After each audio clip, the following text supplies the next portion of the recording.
மாணவர்களே, நீங்கள் பள்ளிக்கு வருகிறீர்கள். பள்ளிக்கு வரும் பொழுது நீங்கள் என்னென்ன பொருட்களை எல்லாம் நீங்கள் பார்க்கிறீர்கள்? மரம், செடி, ஆசிரியர்கள், முதல்வர், அதுக்கப்புறம் மேசை, நாற்காலி, இப்படி பல பொருட்கள் பார்க்கிறீர்கள். சரி, இந்த பொருட்களையும் கூட இரண்டு வகையாக தமிழில் பிரிக்கின்றார்கள். சரியா? உயிருள்ள பொருட்கள், உயிரற்ற பொருட்கள் அப்படின்னு என்று பிரிக்கிறோம். அந்த உயிருள்ள பொருட்களுக்கும் அந்த உயிரற்ற பொருட்களுக்குமே பெயர்கள் வைக்கின்றார்கள். இப்போது நம்ம இந்த வகுப்பில் திணை, அதாவது திணை இரண்டு வகைப்படும்: உயர்திணை, அஃறிணை. சரி, முதலில் திணை என்றால் என்ன என்று பார்ப்போமா? திணை என்பது தமிழில் திணை என்பதற்கு பிரிவு என்று பொருள். திணை என்பதற்கு, திணை என்றால் திணை என்பதற்கு பிரிவு என்பது பொருள். இது பண்டைய இலக்கண நூல்களில் திணை என்றால் பிரிவு என்று சொல்ல இருக்கும் என்று சொல்கின்றார்கள். ஓகே, திணை இரண்டு வகைப்படும். ஒன்று உயர்திணை,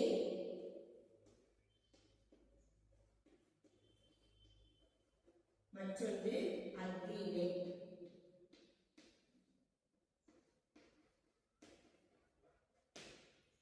இந்த உயர்திணை அப்படின்னு சொல்லும்போது, இந்த உயர்திணை அறிவும் ஒழுக்கமும் உடையவர்கள், பகுத்தறியக்கூடிய அறிவும் ஒழுக்கமும் உடையவர்களை நாம் உயர்திணையில் குறிப்பிடுகின்றோம். அதாவது பகுத்தறியக்கூடிய தன்மை அப்படின்னா நல்லது நல்லவை எது, தீயவை எது என்று பகுத்து அறியக்கூடிய திறன் உள்ளது. இப்ப நாமெல்லாம் படிப்பதற்காக வந்திருக்கிறோம். நம்ம படிக்கும் பொழுது நமக்கு என்ன தெரியுது? நல்லது எது, தீயது எது, நல்ல பண்புகள் எது, தீய பண்புகள் எது, இப்படி என்று நம்ம பிரிக்கிறோம். ஆனால் விலங்குகளுக்கோ இல்ல பறவைகளுக்கோ அந்த பகுத்தறியக்கூடிய தன்மை கிடையாது. இல்ல மேசை, இந்த கரும்பலகை, இந்த நாற்காலி, இவற்றிற்கு பகுத்தறியக்கூடிய திறன் கிடையாது. அப்போ பகுத்தறியக்கூடிய திறன் யாருக்கெல்லாம் இருக்கின்றது? மனிதர்கள், தேவர்கள், தெய்வங்கள், அதுக்கப்புறம் அறிஞர்கள், இவர்கள் எல்லாம் இதில் வருவார்கள். உயிருள்ள மனிதர்கள், ஆண்கள், பெண்கள், யாராக இருந்தாலும் அவர்கள் உயர்நிலையில் வருகிறார்கள். அப்ப உயர்நிலையில் நம்ம என்னென்ன எடுத்துக்காட்டு சொல்றோம் அப்படின்னு சொன்னோம்னா, எடுத்துக்காட்டு யார் சொல்றோம்? மனிதர்கள்,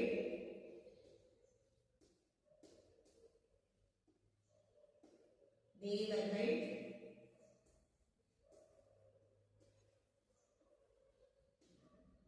அறிஞர்கள்,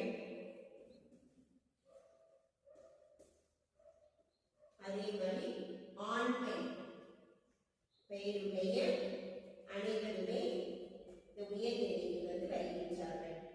இப்போ அதே மாதிரி அஃறிணை, அஃறிணை இப்போ உயர்நிலையில பேர்கள் யார் யாரெல்லாம் வந்ததுக்கு அப்புறம் உங்களுக்கு அஃறிணை உங்களுக்கு எளிதாக தெரிய ஆரம்பிக்கும். இதே மாதிரி பூமி, சரியா? பூமி இது ஒரு பொருள். ஆனா இதுக்கு எனக்கு பகுத்தறியக்கூடிய தன்மை கிடையாது. அப்போ இது அஃறிணையில வருகிறது. அதே மாதிரி மலர், பூ. இந்த பூக்கும் என்னது? பூ ஒரு உயிர் இருக்குது. பூக்கு உயிர் இருக்குது, ஒரு உயிருள்ள ஒரு பொருள். ஆனால் இதற்கு பகுத்தறியக்கூடிய தன்மை கிடையாது. அதனால இது அஃறிணையில வருகிறது. இது என்னது? பழம், மாம்பழம். இப்போ மாம்பழமும் கனியும் ஒரு உயிருள்ள ஒரு பொருள். இவற்றிற்கும் பகுத்தறியக்கூடிய தன்மை கிடையாது. அப்ப இது எதுல வருது அப்படின்னு சொன்னா அஃறிணையில வருது. இப்ப இந்த படத்தை பாத்தீங்கன்னா மயில், இது ஒரு பறவை. இந்த பறவை இந்த படத்துல பாத்தீங்கன்னா இதுல ஒரு தம்பி இருக்கான். அப்ப இந்த தம்பி என்னது? ஒரு பையன், உயிருள்ள பகுத்தறியக்கூடிய தன்மை இவனுக்கு இருக்கின்றது. அப்ப இவன் உயர்திணையில் வருகின்றான். தம்பி ஆண். அப்ப இது பக்கத்துல இருக்கிறது பட்டாம்பூச்சி. பட்டாம்பூச்சி ஒரு உயிருள்ள பொருள். ஆனால் இவற்றுக்கு பகுத்தறியக்கூடிய தன்மை கிடையாது. இப்போ பட்டாம்பூச்சி எதுல வருது அப்படின்னு சொன்னா இது அஃறிணையில வரும். அதே மாதிரி இந்த படத்தை பாருங்க. இந்த படத்துல ஒரு அண்ணனும் ஒரு அக்காவும் இருக்காங்க. இந்த அண்ணன் அக்கா ஒரு பகுத்தறியக்கூடிய தன்மை, அதாவது ஊஞ்சல்ல இருந்து நம்ம குதிச்சோம்னா கீழே விழுந்துருவோம் அப்படிங்கிற ஒரு எண்ணம் இருக்கும். அப்போ அது நல்லது கெட்டது அப்படிங்கிற பகுத்தறியக்கூடிய தன்மை இருக்கிறது. அப்போ அண்ணனும் அக்கா எல்லாரும் எதுல வராங்க அப்படின்னா உயர்நிலையில வர்றாங்க. இங்க மேல ஒரு குருவி படம் இருக்குது. இந்த குருவி வந்து உயிருள்ள ஒரு பறவை, உயிருள்ள பறவை. ஆனா அதுக்கு பகுத்தறியக்கூடிய தன்மை வந்து கிடையாது. அப்ப அது எதுல வருது அப்படின்னா அக்ரிணையில வந்து வருது. அப்ப அக்ரிணையில நம்ம எங்க சொல்லலாம்? விலங்குகள்,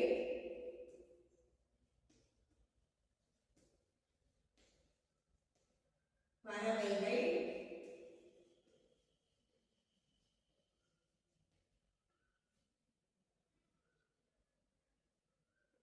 பொருட்கள்.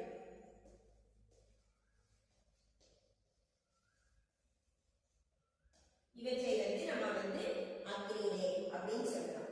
இப்போ உங்களுக்கு நான் ஒரு வார்த்தை வந்து எழுதி கொடுறேன்.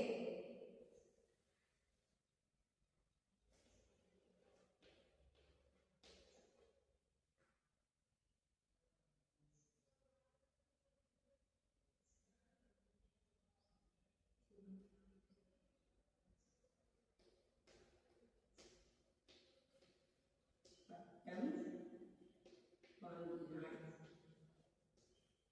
தீபா பட்டம் வாங்கினாள். இவற்றில் வந்து தீபா வந்து எதில் வரும்? தீபா வந்து உயர்நிலை.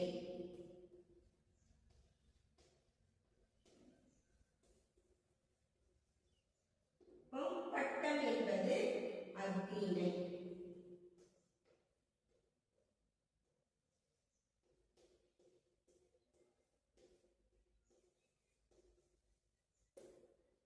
நீங்க வந்து முதல்ல பார்ப்போம். திணை என்றால் பிரிவு என்பது பொருள். இந்த திணை வந்து என்ன வகைப்படும்? 2 வகைப்படும். உயர்திணை, அக்ரிணை.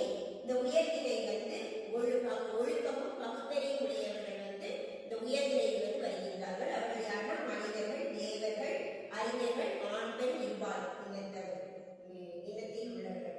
அக்ரிணை அப்படின்னா பகுத்தறியக்கூடிய தன்மை இல்லாத உயிருள்ள மற்றும் உயிரற்ற பொருட்கள். அவர்கள் யார் எதில் வருவாங்க அப்படின்னா விலங்குகள், பறவைகள், பொருட்கள். சரியா?